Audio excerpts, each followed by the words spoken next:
भूमिहारों पर अशोक चौधरी के बयान के बाद सियासी घमासान मचा है। अशोक चौधरी की सफाई देने के बाद भी मामला शांत नहीं हो रहा है। अशोक चौधरी ने जहानाबाद लोकसभा चुनाव में जेडीयू की हार का ठीकरा भूमिहार समाज पर फोड़ दिया था। अब इस बयान के बाद अशोक चौधरी अपनों से घिर गए हैं। हम भूमिहारों को भी अच्छी तरह से जानते हैं। अब मेरा तो बेटी का ब्याह है, भूमिहार से हुआ है, तो और बढ़िया से जानते हैं। बस यही बयान बिहार के राजनीतिक गलियारे में बवाल मचा रहा है। बिहार की नीतीश सरकार में ग्रामीण कार्य मंत्री अशोक चौधरी जहानाबाद में जेडीयू के क्षेत्रीय कार्यालय के उद्घाटन समारोह में पहुंचे थे। उन्होंने लोकसभा चुनाव का मसला उठाते हुए भूमिहार जाति पर निशाना साध दिया और चुनाव के दरमियान नीतीश कुमार का साथ छोड़ने की बात कही। लेकिन अशोक चौधरी का यही बयान गंभीर होता चला गया। बात डिप्टी सीएम विजय कुमार सिन्हा के पास पहुंची तो बिना नाम लिए बस इतना कहा कि जाति की राजनीति करने वाले कभी न जमात के हितैषी हैं और न राष्ट्र के। जाति की बात करने वाले, जाति की राजनीति करने वाले कभी न जमात के हितैषी है न राष्ट्र के हितैषी हैं। इस तरह के मानसिकता कोई भी पढ़ा लिखा व्यक्ति नहीं रख सकता। बात निकली और दूर तलक गई। जेडीयू एमएलसी और तेज तर्रार प्रवक्ता नीरज कुमार ने अशोक चौधरी का नाम लिए बगैर कई सवाल खड़े कर दिए। नीरज कुमार ने बयान को नीतीश कुमार की नीति के विपरीत बताया और साथ ही पार्टी के निर्माण में अशोक चौधरी की भूमिका पर सवाल खड़ा कर दिया। बात यहां तक बढ़ गई कि नीरज कुमार ने कहा कि अगर कोई उपचुनाव प्रभावित करना चाहेगा तो इसे नहीं होने दिया जाएगा। उपचुनाव होने वाला है तो उसको कोई प्रभावित करना चाहेगा अपने बयान के माध्यम से, तो ये जनता दल की कार्यशैली के विपरीत है। और मगध के लोग इस बात को जानते हैं कि नीतीश कुमार जी के प्रति उनका भरोसा रहा है। केंद्रीय एमएसएमई मंत्री जीतन राम मांझी ने भी अशोक चौधरी के बयान को गलत बताया और नसीहतें डाली कि किसी की जाति पर सोच समझकर ही बोलना चाहिए। देखिए, अगर वो ऐसा कहें कि नहीं कहें हमको पता नहीं है, लेकिन कोई जाति विशेष की बात उठाना मेरे समझ से गलत है, नहीं होना चाहिए। अशोक चौधरी के बयान पर जेडीयू और बीजेपी को छोड़ आरजेडी नेता तेजस्वी यादव भी पीछे नहीं रहे। उन्होंने जेडीयू के चाल चरित्र पर ही सवाल खड़ा कर दिया। तेजस्वी ने तो यहाँ तक कह डाला कि नीतीश कुमार अपने नेताओं से ही बयान दिलवाते रहते हैं। जेडीयू पर जातीय उन्माद फैलाने का भी आरोप लगाया। जदयू पार्टी का चरित्र ही ऐसा है, ये लोग जातीय उन्माद जो है पैदा कराते हैं। एक नेता से कुछ बुलवाते हैं, दूसरे नेता से कुछ बुलवाते हैं। इन लोगों का चाल चरित्र है।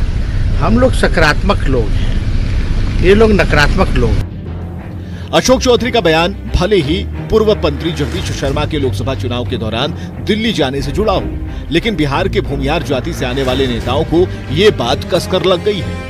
न्यूज 18 से खास बातचीत में अशोक चौधरी ने अपनी सफाई दी। उन्होंने किसी जाति के खिलाफ नहीं बोलने की बात कही। जिस जाति विशेष की बात कर रहा हूँ, मेरी बेटी भी आई हुई है, तो मेरी बेटी को बाहर कराइएगा क्या घर से? जाति विशेष को क्यों बोलेंगे? जीवन भर हम भूमिहार के गोद में रहे हैं।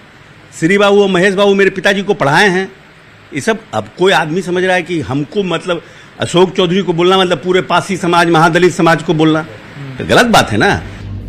अशोक चौधरी के पिता को भले ही श्री बाबू ने पढ़ाया हो और भले ही वे भूमिहार जाति को बेहतर जानते हों, लेकिन राजनीति अपने हिसाब से बयान को समझती है और समझाती है, चाहे अब अशोक चौधरी कितनी भी दलील दे लें।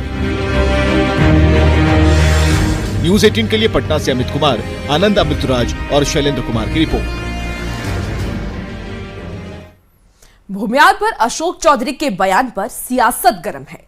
जहानाबाद के पूर्व सांसद चंदेश्वर प्रसाद चंद्रवंशी ने अशोक चौधरी का बचाव किया है, तो कांग्रेस विधायक अजीत शर्मा ने अशोक चौधरी पर बड़ा हमला बोलते हुए कहा कि उन्हें माफी मांगनी चाहिए। पूर्व सांसद अरुण कुमार ने कहा कि नीतीश कुमार को और दुश्मन खोजने की जरूरत नहीं है, तो बीजेपी के वरिष्ठ नेता संजय पासवान ने भी अशोक चौधरी पर निशाना साधा। तो राज्यसभा सांसद भीम सिंह चंद्रवंशी ने ऐसे बयानों से बचने की नसीहत दी। वो किसी जाति विशेष पर कोई बात बोले हैं, वो सिर्फ वैसे व्यक्तियों पर बोले हैं, वैसे पार्टी के नेताओं के बारे में बोले हैं और जनरल बोले हैं। वो ऐसा थोड़े किसी को इंगित करके या किसी का नाम लेके तो नहीं बोले हैं।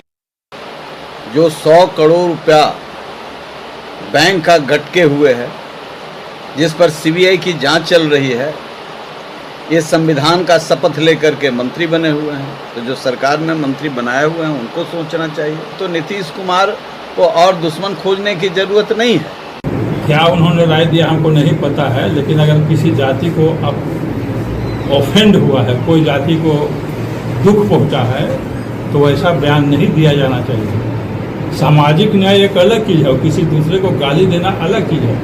ये तो लालू प्रसाद जी की शैली रही है। शायद अशोक चौधरी जी माननीय मंत्री को याद नहीं है, उनके पिताजी आदरणीय महावीर चौधरी जी बरभिग्गा से जीतते थे। क्या आप भूल गए कि आपको सारे भूमिहार वोट आपके पिताजी को देता था? आप दलित समुदाय से आते थे, सारे भूमिहार आपको वोट देता रहा। आपको शर्म आना चाहिए। आपको बिहार से सभी जातियों से माफी मांगना चाहिए।